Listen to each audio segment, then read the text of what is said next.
시청자 여러분 안녕하십니까? 12월 6일 수요일 RK9 뉴스입니다. 두 달 전 캘리포니아주 역사상 최악의 산불을 기록했던 북가주 와인 산지가 화마의 상처에서 채 벗어나지도 못했는데 이번엔 남가주가 사흘째 불과 사투를 벌이고 있습니다. 어제 이 시간에 강풍이 하루빨리 잦아들어 피해가 확산하지 않길 바랐는데요. 오늘 이른 아침엔 한인들도 많이 이용하는 게티센터 인근에서 또 다른 산불이 발생해 피해가 걷잡을 수 없이 커지고 있습니다. 이 산불 관련 소식 먼저 전해드리겠습니다. 스커볼 파이어로 명명된 게티센터 인근에서 발생한 산불은 부촌 벨에어 저택들을 집어삼키면서 현재까지 475에이커 이상 임야를 태웠습니다. UCLA 캠퍼스까지 위협하면서 긴장감을 높이고 있습니다. 첫 소식 이진호 기자가 보도합니다. 이른 아침 해가 뜨면서 항공기들이 동원돼 산불 진화에 나섰습니다. 소방 헬기들은 주택가 주변 불길을 진화하기 위해 분주히 움직입니다. 하지만 거센 바람으로 빠르게 확산되는 불길을 막기에는 역부족. 벨에어에서만 오늘 6채의 호화 저택들이 불에 탔습니다. 지난 1961년 주택 500여 채가 전소된 벨에어 산불의 악몽이 다시 떠오르는 순간입니다. 에릭 가세티 LA 시장은 LA의 산불 비상을 선포했습니다. We had very strong winds coming from the northeast to the southwest, blowing that fire quickly. 0% containment at present. 검은 연기와 탁한 공기 오염으로 인근 산타모니카와 말리부 교육구 산하 학교들이 오늘 하루 휴교했습니다. 게티 센터는 어제에 이어 오늘도 문을 닫았습니다. 불은 오늘 새벽 4시쯤 LA 게티 센터 인근 스펠바다 캐년에서 시작돼 시속 20에서 30마일의 바람을 타고 빠르게 번졌으며 인근 405번 프리웨이 양방향이 통제된 바 있습니다. Now we're experiencing favorable wind conditions. As you can see behind me, the column of smoke is vertical. But we are anticipating a continuation of the red flag conditions throughout the week, at least until Friday. 오늘 게티센터 부근에서 대형 산불이 발생한 가운데 언론 재벌 루퍼트 모독의 벨에어 저택도 산불 위협을 받은 것으로 나타났습니다. 루퍼트 모독 저택 주변의 다른 주택들은 불탔고 모독 소유지도 시커먼 연기로 뒤덮였지만 주택 건물이나 포도밭이 불타지는 않았습니다. 이곳에는 대규모 강제 대피령이 내려진 상태입니다. LA 지역에서는 벨에어 외에도 실마 지역 크릭 산불과 터헝가 지역 산불로 지금까지 11,000에이커 이상의 산림이 불에 타면서 빠르게 확산되고 있습니다. RKTV 뉴스 이진호입니다. 어제 오전 실마 지역에서 발생한 크릭 파이어 산불로 현재 14,000에이커가 전소되고 12만 명 이상이 대피했습니다. 현재 900여 명의 소방대원들이 진화 작업을 벌이고 있으며 진화율은 5%에 그쳤습니다. 소방대원 7명이 부상당해 치료를 받고 있으며 이번 산불로 가옥 30채가 전소됐습니다. 이 전소된 가옥 대부분은 리틀 터원가와 케이글 캐년, 로페즈 캐년 지역에 밀집해 있습니다. 뿐만 아니라 말 30마리 가까이가 떼죽음을 당했습니다.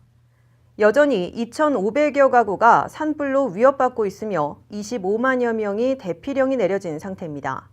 이 대피령은 당초 210번 프리웨이 북쪽 글렌옥스 블루버드에서 라크라센타 이베뉴까지 구간이었지만 현재는 헤인즈 캐년 지역까지 확대됐으며 일대 통행은 전면 차단된 상태입니다. 210번 프리웨이 남쪽으로도 섀도우 힐스 지역, 남쪽으로는 선랜드 블루버드, 북쪽으로는 원웨스, 서쪽으로는 턱스포드 스트리트까지로 대피 지역이 확대됐으며 대피령은 내일 오후까지 이어질 것으로 예상됩니다. 소방국은 금요일이나 돼야 크릭 산불의 기세가 잡힐 것으로 보고 있습니다.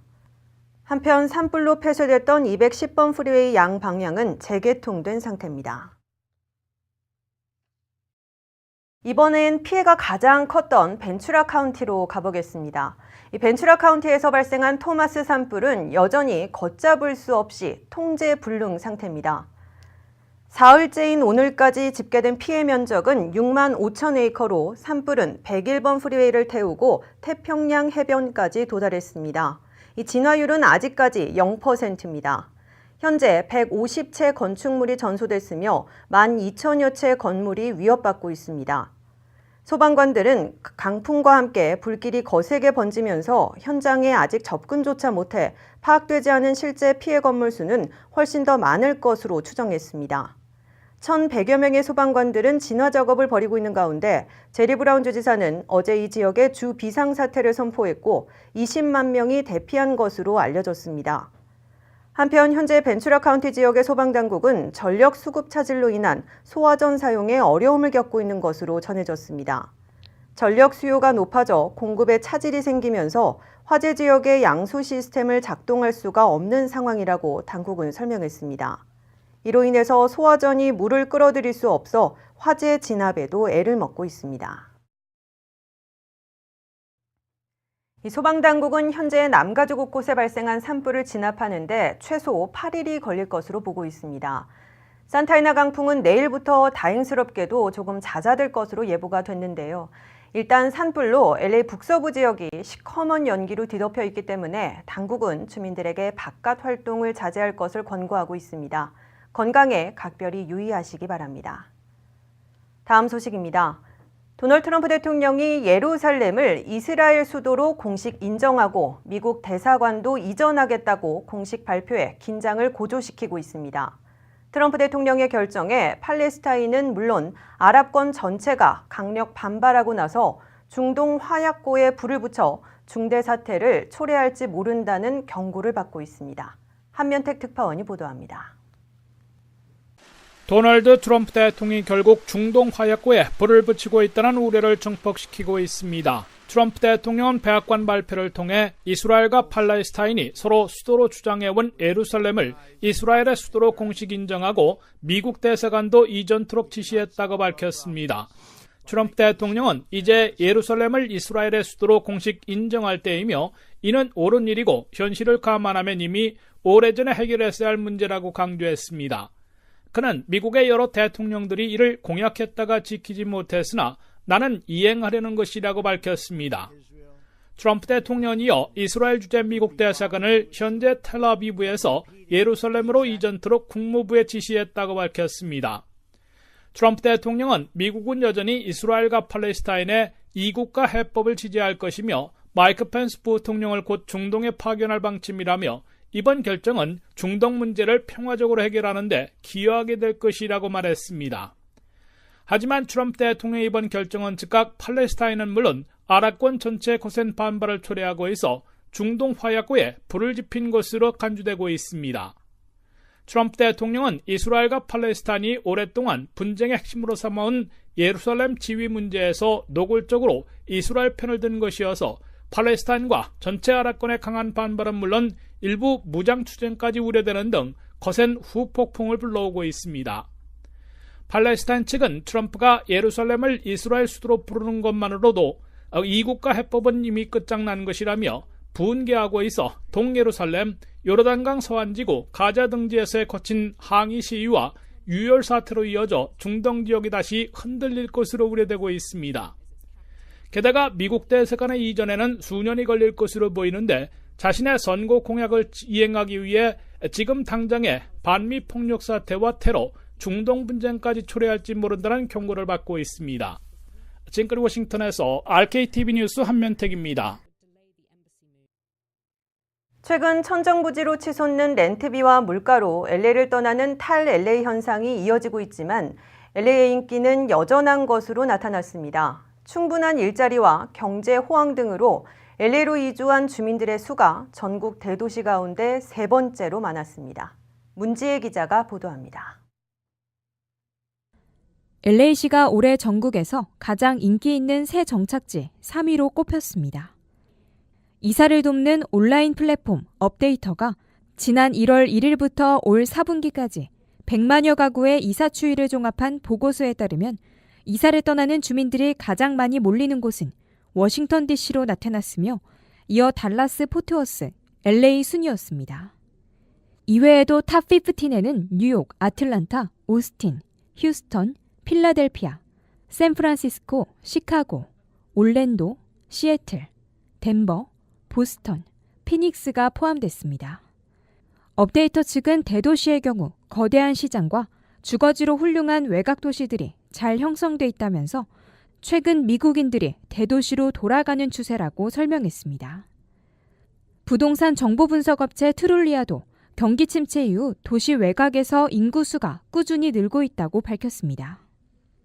또 연방 센서스국 자료를 보면 지난 2010년 당시 미국인의 81%가 도시에 머무는 것으로 조사됐습니다. 지난해 2위에 머물렀던 LA는 올해 3위로 밀려났지만 연중 따뜻한 날씨와 해변과의 접근성, 많은 일자리, 문화시설 등으로 주목을 받았습니다. LA 도심에는 1,300만여 명이 거주하고 있었고 가구당 평균 연소득은 65,950달러, 집 중간값은 46만 3,600달러를 기록했습니다. 지난해에 이어 올해도 1위 자리를 지켜낸 워싱턴 DC는 공공 인프라에 대한 예산을 대폭 투입하면서 르네상스를 맞고 있습니다. 연방정부가 둥지를 튼 곳으로 좋은 교육시설이 많다는 장점이 대두됐습니다. 워싱턴 DC의 인구는 600만여 명, 평균 가구 소득은 9만 5,843달러, 주택 중간값은 39만 7천 달러로 집계됐습니다. 지난해 4위였다가 한 계단 상승한 달라스 포트워스는 올해 일자리 증가율이 전국에서 가장 커 급성장 중인 도시로 뽑혔습니다. 무엇보다 달라스는 뉴욕이나 워싱턴 DC보다 여유로운 삶을 즐길 수 있었는데 교통체증에 시달리는 거점 도시들보다 차량 이동이 편리했습니다.